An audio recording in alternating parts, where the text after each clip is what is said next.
Shalom à tous. Ce Dvar Torah sera l'Erefoua Shlema de Chaya Mushka Bat Miriam.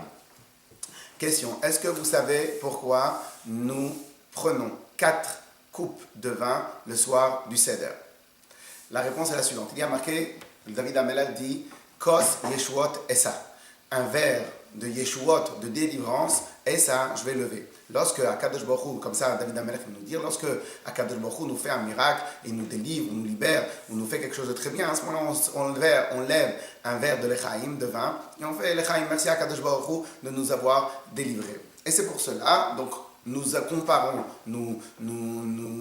comparons le vin avec quelque chose de luxueux, quelque chose de libératoire, quelque chose d'important. Et c'est pour cela que dans la paracha de la semaine, juste au début de la paracha, il va y avoir ce qu'on appelle les 4 leshonot de Géoula, les 4 langages que Dieu a utilisés pour nous dire qu'il allait bientôt nous libérer.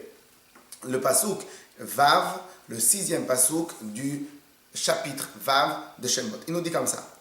Lorsque Hachem est rentré et revenu voir Moshe Rabbeinu à la fin de la paracha de Shemot pour lui dire tu n'as pas sauvé les Bnei Israël, tu m'as envoyé faire une shlichut, tu m'as envoyé faire une mission pour sauver les Bnei Israël, mais Pharaon il a rajouté la labeur, il a rajouté le travail.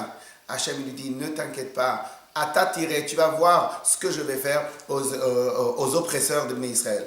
Et donc le 6e pasouk, le 5e verset de la paracha, il nous dit comme ça. Lachem est mort l'Ibnei Israël. Pour cela, Moshe Rabbeinu, va dire au Bnei Israël. Ani Hashem, je suis Hashem. Ve'otzeti etchem, je vais vous sortir. Mitachat tzivlot Mitzrayim, d'en dessous du joug et de la souffrance des Égyptiens. Ve'itzalti etchem, je vais vous sauver. Mais avodatam de leur travail, de leur labeur. Ve'ga'alti etchem, et je vais vous libérer bizroa netouya ou bishfatim gdolim, avec une grande main et avec des grands miracles. Velakati etrem li le'am, et je vous prendrai pour moi en tant que peuple. Ce qui nous fait les 4 langages. Premier langage, ve'otzeti etrem, je vous sortirai, ve'itzalti etrem, je vous sauverai, ve'ga'alti etrem, je vous libérerai, velakati etrem, et je vous prendrai en tant que peuple. Et donc ça c'est les 4 langages, les 4 termes que Akadosh Baruch Hu a utilisés pour dire qu'il allait nous sauver. Et c'est pour cela que comme c'est des termes de Géoula, de Yeshuot, de délivrance, c'est pour cela que le soir de Pessah nous prenons 4 coupes de vin qui est comparé à ces 4 termes-là. Une des questions très connue et qui se répète beaucoup lorsqu'on arrive à ces parachiotes-là, c'est la question qui est sur les psukim, lorsque Hachem dit Vani achazek et lev paro melech Mitzrayim velo shilach et bnei Israël. Moi je vais renforcer le cœur de Pharaon et il ne vous sortira pas d'Égypte jusqu'à la 10e plaie. Et donc, à partir de la 5e plaie, Pharaon va vouloir faire sortir le Bnei Israël parce qu'il va être trop pressé par les miracles et par les plaies d'Égypte. Et à ce moment-là, Akadosh Baruch Hu va renforcer le cœur de Pharaon et à Pharaon ne pourra plus faire sortir les Bnei Israël.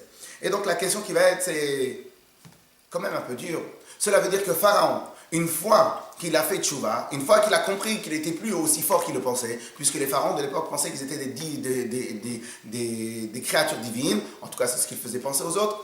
Donc, au lieu, une fois que la personne fait tchouva, accepte cette tchouva, puisqu'il a décidé de laisser partir les Bnei Israël.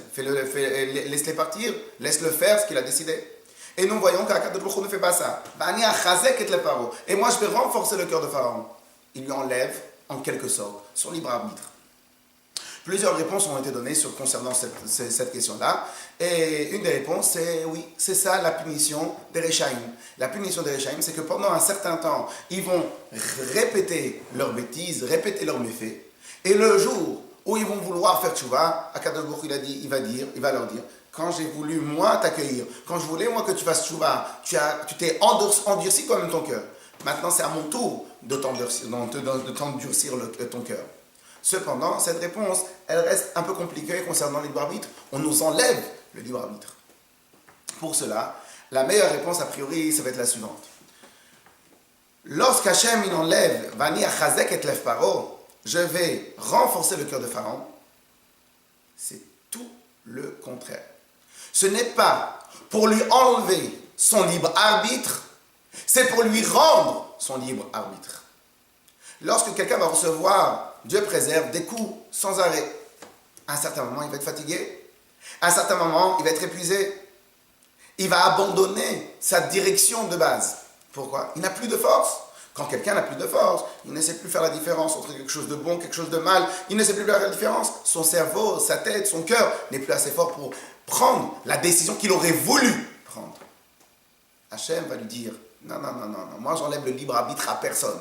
Vani achazek et lev paro. C'est quoi achazek? Quelque part comme un petit coup d'adrénaline. Je vais lui renforcer, je vais lui redonner de la vigueur, je vais lui redonner de la force, je vais lui redonner de la vitalité. Comme ça, au moment où il prend sa décision, il apprend il apprend de manière complètement consciente.